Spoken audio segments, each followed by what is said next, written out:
ओम शांति। आज 1 दिसंबर 2022 की अव्यक्त बाप दादा की अभी अभी मधुबन में चली ताजी ताजी मुरली और उसकी मीठी सी मंथन। तो बाबा आज सबको पहले दृष्टि दे रहे हैं। उसके बाद बाबा कहते हैं कि मैं आज 3 तरह के अधिकारी आत्माओं को देख रहा हूँ। तो पहला तख्त है हमारा अकाल तख्त, दूसरा है भगवान का दिल तख्त और तीसरा है विश्व के राजभाग का तख्त, राज तिलक का तख्त। तो तीनों तख्त के अधिकारी आत्माएं आप ब्राह्मण ही हो। बाबा ने आज गारंटी दे दी है। ये परमात्म तख्त कितना श्रेष्ठ है और कोई युग में परमात्म प्राप्त नहीं हो सकता, और कोई युग में ये परमात्म तख्त प्राप्त नहीं हो सकता। ये परमात्म तख्त गाया भी जाता है ना। परमात्म तत्व के अधिकारी भक्ति मार्ग में भी माला के मणकों के रूप में गाए और पूजे जाते हैं। कोटों में कोई के रूप में गाए जाते, बड़ी भावना से एक एक मणके को कितनी ऊंची दृष्टि से देखते हैं, नैनों से लगाते, पूजा करते, गंगा जल छींटते, है ना। सबको पता है ना, भक्ति माला में माला के मणकों को कितनी श्रद्धा से रखते हैं, छुपा के रखते हैं। माला जपते भी गौमुख का एक कपड़ा होता है, उसके अंदर डाल के सिर्फ उंगली बाहर निकली रहती है, एक उंगली, और माला जपते हैं। तो ये परमात्म तत्व के अधिकारी बच्चों की निशानी है। तो आप सबको फक्र है ना कि हमारे सिवा कोई भी इस तख्त का अनुभव नहीं कर सकता, लेकिन आप सब ब्राह्मणों का जन्म सिद्ध अधिकार, आपके लिए तख्त गले का हार है। तो इतना नशा रहता है, बाबा पूछ रहे हैं। नशा उस खुशी सबकी सदा स्मृति में रहती है। हम कौन हैं इसका निश्चय और नशा रहता है। बाप दादा को ऐसे 3 तरह के अधिकारी बच्चों को देख देख बाबा बहुत खुश होते हैं। सही बात है, बाप दादा हमारे माता पिता है ना। और माता पिता के बारे में कहते हैं दुनिया में 2 ही सच्चे ज्योतिषी हैं, मन की बात समझने वाली माँ और भविष्य की पहचान कराने वाला पिता। तो यहाँ पे इन तरह के दोनों माता पिता है ना हमारे पास। ब्रह्मा माँ हमारी मन की बात समझते हैं, सदैव हमारे साथ रहते हैं और अव्यक्त रूप से हमारी पालना दे रहे हैं।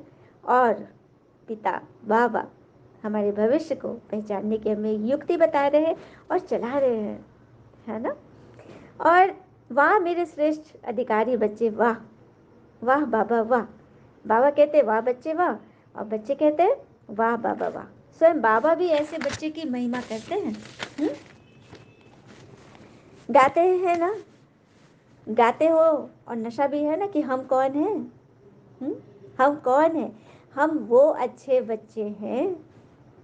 चलिए, अच्छे बच्चे की निशानी क्या है। अच्छे बच्चे के जब शरीर छूटेगा ना, तो यमराज भी जब उनको लेते जाएगा ना, ले जाने लगेगा, तो यमराज को भी उन पर बहुत दया आएगा, रहम आएगा।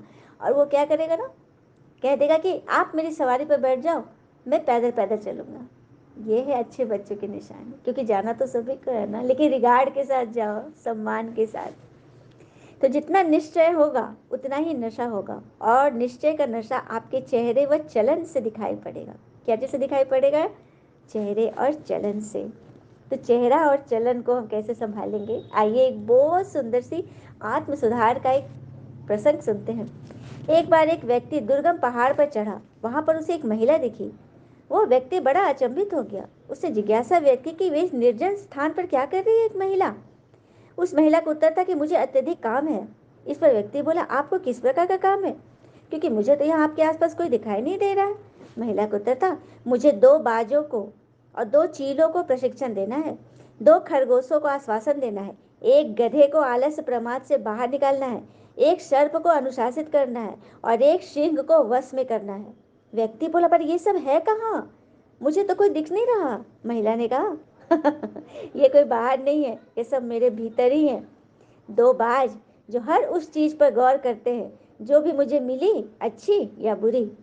मुझे उन पर काम करना होगा ताकि वे सिर्फ अच्छा ही देखे। ये है मेरी आंखें 2 बाज की तरह। 2 चील जो अपने पंजों से सिर्फ चोट और क्षति पहुंचाती है, उन्हें प्रशिक्षण देना होगा चोट न पहुंचाने के लिए। वे है मेरे हाथ। खरगोश यहाँ वहाँ भटकते फिरते हैं, पर कठिन परिस्थितियों का सामना नहीं करना चाहते। मुझे उनको सबक सिखाना होगा। पीड़ा सहने पर या ठोकर खाने पर भी शांत रहना। वे है मेरे पैर। गधा हमेशा थका रहता है, वह जिद्दी भी होता है। मैं जब भी चलती हूँ यह बोझ उठाना नहीं चाहता। मेरे आलस प्रमाद से बाहर मुझे इसे आलस प्रमाद से बाहर निकालना है। यह है मेरा शरीर। शरीर में इतना आलस भरा है ना कि वो कुछ करना, चलना ही नहीं चाहता। और सबसे कठिन है सांप को अनुशासित करना, जबकि यह 32 सलाखों वाले एक पिंजरे में बंद है। 32 सलाखों वाले पिंजरे में बंद है, फिर भी यह निकट आने वालों को हमेशा डसने, काटने और उन पर अपना जहर उड़लने को आतुर रहता है। मुझे इसे ही अनुशासित करना है, वह है मेरी जीभ। मेरे पास एक शेर भी है। आह, यह तो निरर्थक ही घमंड करता है। वह सोचता है कि वह तो एक राजा है, मुझे उसको वश में करना है। वह है मेरा मैपन। तो देखा देखा ना कि मुझे कितना काम है। तब सोचने समझने की बारी किसकी है? हमारी है ना। तो क्या हम अपने ऊपर कार्य नहीं करें? तो छोड़िए दूसरों को परखना, निंदा करना, टीका टिप्पणी करना और उस पर आधारित नकारात्मक धारणाएं बनाना। अपने अपने काम करें। तो देख भगवान हमसे क्या चाहते हैं। तभी तुम्हारे चेहरे व चलन में वो नशा व निश्चय दिखाई पड़ेगा, जब हम अपने इन सब कामों पर वर्क करेंगे। जिनको निश्चय है उनको नशा जरूर होगा। तो सारे दिन में चेक करो कि मैं परमात्म दिल तक पर कितने समय रहती हूँ, क्योंकि दिल तक के आधार से जितना समय भविष्य में राज कराने के अधिकारी बनेंगे। क्योंकि दिल तक ही वो आधार है जिससे भविष्य में राज घराने के अधिकारी बनेंगे। जब से मैं ब्राह्मण बना, देखो कई बच्चे पूछते हैं कि बाबा हमें कौन सा पद मिलेगा। तो बाबा कहते हैं कितना समय दिल तक नशीन बनकर उस आधार पर बैठते हो। सदा राज फैमिली घराने के अधिकारी बनना है तो चेक किया है, कभी दिल तक से उतर तो नहीं जाते। इसके आधार से आप सदा राज घराने में आएंगे। चेक करना कि तख्त को छोड़ कभी मिट्टी में पांव तो नहीं रखते हो। 63 जन्म का संस्कार है ना। देह भान रूपी मिट्टी में पांव रखा। दो तरह के होते हैं।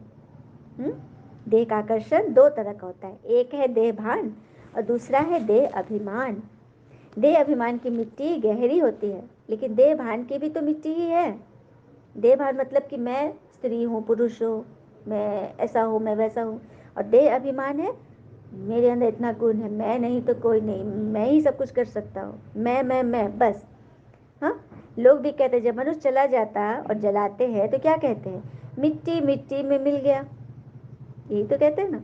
तो चेक करो मिट्टी में पाँव तो नहीं जाता। देह भान में आना अर्थात मिट्टी में पाँव डालना। तो चेक करना। हाँ, बाप दादा श्रेष्ठ आत्माओं के लिए 3 तख्त दिए, क्योंकि लाडले सिकी लदे भी हो। बाबा अपने बच्चों को कितना लाडला सिकी लदा अर्थात बरसों का बिछड़ा हुआ बच्चा मानते हैं ना। जो लाडला बच्चा होता है उसको झूले में या गोदी में रखते हो ना, मिट्टी में पाँव नहीं रखते। कल बाबा ने एक नाम दिया था ना, बाल मिच्चिनु। कृष्ण जी का नाम है बाल मिच्चिनु, मतलब में छोटा बाल गोपाल लाल। तो झूले में घूमते हैं ना, जो लाडला होता है उसको झूले में गोदी में रखते हैं ना हमेशा। मिट्टी में पाँव रखने मार देते हैं, नहीं नहीं नहीं नहीं, मिट्टी में मत जाओ, गोदी में रहो तुम। और बच्चा तो भागता है मिट्टी में। तो ये बाबा कह रहे हैं जो 3 तक के अधिकारी है उन्हों के लिए कितने भिन्न भिन्न झूले दिए मैंने। तो कौन कौन से झूले हैं बाबा ने जिक्र किया। कभी शांति के झूले, कभी सुख के झूले, कभी प्रेम के झूले में झूलते रहो। तख्त और झूला। फिर बच्चा पूछता है कि हम कहाँ आएंगे, क्या बनेंगे। बाबा कहते जितना समय से आए हो उतने समय में चेक करो कि मेरा पाँव कितना समय मिट्टी में गया, कितना समय झूले पे रहे। उसी आधार पर तुम रॉयल घराने में आओगे। तो हिसाब निकालो, हर एक का अपना अपना हिसाब है। अपने आप को देखो, खुद को चेक करो। जब तक समाप्ति हो तब तक अब भी चेक करेंगे। तो जितना समय बाबा की गोदी में तख्त पर झूले उतना समय रॉयल फैमिली में आएंगे। मतलब चेक करो, सबको बाबा ने काम दे दिया, होमवर्क दे दिया है। फिर बाबा कह रहे हैं आप क्या समझते हैं, ब्रह्मा बाबा के साथ घराने में रहने वाले हो या थोड़ा समय के आने वाले हो। बाबा कह रहे चेक किया कि ब्रह्मा बाबा के साथ शुरू से लेकर अंत तक रहोगे या थोड़े समय आओगे। फिर बाबा कहते हैं साथ रहेंगे साथ चलेंगे। अभी ब्रह्मा बाबा और ब्राह्मण साथ है, चाहे अव्यक्त रूप में, लेकिन साथ है। बाबा ने बता दिया कि ब्रह्मा पिता अपने ब्राह्मण बच्चों के साथ है। अभी बाप दादा ने देखा कि बच्चों के को माया कभी छोड़ती ही नहीं है, क्योंकि उसका भी तो प्यार है। आजकल 2 रूपों में विशेष माया चांस लेती है। पहला रूप है व्यर्थ संकल्प और दूसरा है कई कई कभी कभी ये भी लहर है, जो मैंने किया वह सोचा मैं ही राइट हूँ, मैं कम नहीं, ये लहर फैली हुई है। मैंने अपने आप को श्रेष्ठ मानना, समझना और जिद से सिद्ध करना। लेकिन मैं ही राइट हूँ तो ये क्या है, ये तो गड़बड़ है। निमित्त बने हुए हो, वो भी आपके विचार साथ देते हैं, वो भी तो आपको समझाते हैं ना। दूसरों के वेरिफिकेशन मिलना चाहिए, दूसरों से भी चेकिंग कराओ। ये व्यर्थ संकल्प टाइम वेस्ट करता है। इसीलिए बाप दादा रोज की मुरली मनन के लिए, सेवा करने के लिए होमवर्क भी रोज देते हैं। देखो कई बच्चे जो खाली बैठे रहते ना, तो कहते हैं ना खाली दिमाग शैतान का। तो प्रकृति की तरह रहो। प्रकृति किस तरह से? एक सेकंड में हवा चलना बंद होता है? हाँ, एक सेकंड भी नहीं। हर एक काम सूरज अपना लाइट समय पर दे रहा है, सब कुछ अपने टाइम पे अनुशासन से करते हैं। और अनुशासन की बात एक और है, किसी ने क्या खूब कहा है कि ये शमशान तेरा हिसाब भी बड़ा नेक है, चाहे गरीब हो चाहे अमीर हो, तेरे यहाँ सबका बिस्तर एक है। तो प्रकृति ने कभी कोई बंटवारा नहीं किया, सबको बराबर स्थान दिया है। तो हमारा मन भी प्राकृतिक गुणों से भरपूर हो जाए। तो ये रोज का होमवर्क मन को बिजी करने का साधन है। सुनना और मगन करना या मगन हो जाना, मनन करना या मगन हो जाना, ये बाप दादा रोज का होमवर्क इसीलिए देते हैं ताकि बच्चे ज़्यादा समय बिजी रहे। स्कूल में भी टीचर बच्चों को इतना प्रोजेक्ट असाइनमेंट सब क्यों देते हैं? क्योंकि बच्चे फालतू चीज़ों में दिमाग न लगाए, अपने कर्म में बिजी रहे, होमवर्क में। या भगवान भी हमें होमवर्क दे रहे हैं ना। बाबा ने कहा जो भी धारणाओं में कमी होती है उसमें अधिक अटेंशन दो। बाप दादा ने पहले भी कहा था ना। कोई भी बात हो गई तो चेक करो, सेकंड में फुल स्टॉप दे सकते हो? क्वेश्चन मार्क या आश्चर्य मार्क तो नहीं लगते करने लगते। तो इतना समय नहीं मिलेगा लास्ट में, सेकंड में सब कुछ करना है। और बच्चे कहते हैं कि बाबा आपने हमको क्या से क्या बना दिया। हाँ बाबा कमाल है आपकी। बच्चे बाबा को याद करते हैं, बाबा की प्राप्तियों से अपने आप को एकदम भरपूर करते हैं। इतना बाबा उन्हें भरपूर करते हैं कि बस बात ही नहीं पूछना है। कितना कुछ मिल रहा है और मिलने वाला है, ये तो बाबा और बच्चे ही जाने। फिर बाबा ने पूछा क्या चारों ही सब्जेक्ट में पुरुषार्थ तीव्र है व साधारण है? तो क्या देखा, अभी पुरुषार्थ में सदा तीव्र पुरुषार्थी की आवश्यकता है। तो बाप दादा इशारा दे रहे हैं, समय तीव्र गति से नजदीक आ रहा है, उस हिसाब से अभी विशेष स्वभाव और संस्कार के परिवर्तन में तीव्र गति चाहिए। सभी बच्चों को बाबा समान बनाना चाहते हैं। तभी तो भगवान सबको पढ़ा रहे हैं और सिखा भी रहे हैं कि अच्छी रीति चलो, प्रोग्राम भी बनाओ।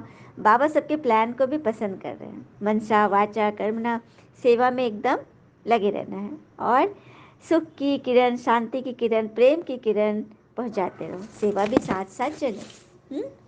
अपने संस्कार परिवर्तन या दूसरों के संस्कार में सहयोग देना। तो मनसा सेवा भिन्न भिन्न किरणें आत्माओं को देते हुए आगे बढ़ते चलो। बहुत आवश्यकता पड़ेगी आगे चलकर। जो बच्चे समझते हैं कि हम करते हैं वो हाथ उठाओ। तो बच्चे ने हाथ उठाया। हाँ, बाबा कह रहे हाथ नीचे करो। फिर बाबा ने बोला कर रहे हैं उन्हों को मुबारक दो, जो नहीं कर रहे हैं उनको करना चाहिए, क्योंकि आगे चलकर ये बहुत काम देगा। जितना हो सके उतनी आदत डालो। मन बिजी रहने से परिवर्तन करने में मदद मिलेगी। क्योंकि जो सदा खुश रहते, फिर बाबा ने बोला जो सदा खुश रहते हैं वो हाथ उठाओ। तो बहुत कम लोगों ने उठाया। बातें आती है तो भी खुश रहते हो तो बड़ा हाथ उठाओ, घबराओ नहीं, वेलकम करो। अनुभवी बनाती है ना, पेपर आपको अनुभवी बनाने आती है। कितने वर्ष से जानते हो माया को, तो माया से घबराओ नहीं और अनुभवों से आगे क्लास बढ़ा जंप कर जाओ। क्या क्यों ब्राह्मणों के सोचने का काम नहीं है? त्रिकालदर्शी बनो, पेपर आया तो अनुभवों के क्लास में आगे बढ़ गए। अनुभवी बने हो वो अनुभवी बनते रहेंगे। अच्छा, अभी जो भी यहाँ आज बैठे हैं, तो दोबारा जब मधुबन आएंगे तो कैसे आएंगे? बाबा क्या देखना चाहते हैं? कोई न कोई जो कुछ पुरुषार्थ में खुद समझो कि ये नहीं होना चाहिए, ये परिवर्तन करना है, वो अपने आप को देखना और करके हाथ उठाना, तैयार होकर आना। फिर बाबा बोलते बिंदी लगाना आता है। फिर बाप दादा उन बच्चों को कह रहे हैं, बच्चों को कह रहे बाबा अपने बच्चों को कि छोटी चाहे मोटी गिफ्ट मिलेगी आपको, जिसको जो बिंदी लगा लेगा सेकंड में, जो समय को समीप लाएगा। अच्छा, अब आगे क्या करना है? समय अनुसार स्लो नहीं तीव्र पुरुषार्थ करना है। लास्ट तो फास्ट और फास्ट तो फर्स्ट आना है। फिर बाबा ने चारों ओर के हिम्मते बच्चे मदद बाबा का आश्वासन दिया। मीठे मीठे बच्चों को बाप दादा याद प्यार दे रहे हैं। अगले वर्ष कोई न कोई अपने प्रति, सेवा के प्रति व विश्व की आत्माओं प्रति कोई न कोई ऐसा प्लान बनाना जो सेवा का बल और फल सब आत्माओं को प्राप्त हो जाए। बाबा ने चारों ओर के बच्चों को विशेष याद प्यार दी और बहुत बहुत बहुत प्यार दिया। ऐसे बाबा को हम सभी दिल से नमन करते हैं। गुड नाइट बाबा। ओम शांति। शुक्रिया बाबा।